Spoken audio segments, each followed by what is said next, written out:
Hello, today we will guide you through how to connect Google Ads to Salesforce. To begin, open your browser and go to the Google Ads login page.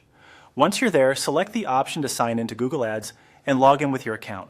Make sure you're using the correct Google account for the ads account you want to connect, since this will help avoid confusion later in the setup. After signing in, click Start Now.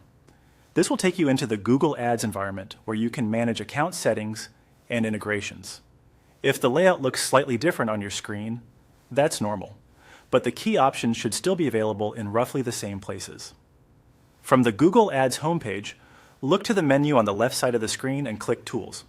This section is where Google Ads keeps setup options, data connections, and other account utilities.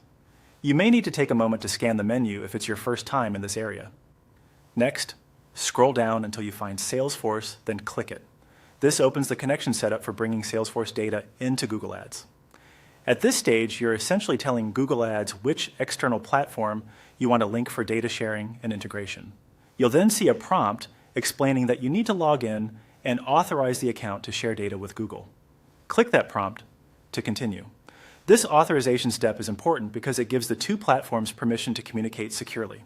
On the next screen, click to check the option for Use Direct Connection. This setting indicates that you want Google Ads to connect directly with Salesforce, rather than using another method.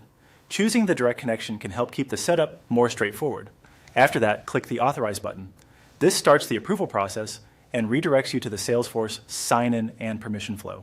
At this point, you're moving from the Google Ads side into the Salesforce side of the connection. Finally, follow the on-screen procedure to log into your Salesforce account and complete the authorization. Read each prompt carefully so you understand what access is being granted. If your organization has additional security steps, such as verification prompts, complete those as they appear. Once the authorization is finished, the connection between Google Ads and Salesforce should be in place. If anything doesn't look right, double-check that you selected Salesforce, enabled the direct connection option, and completed the authorization all of the way through. That's it for connecting Google Ads to Salesforce.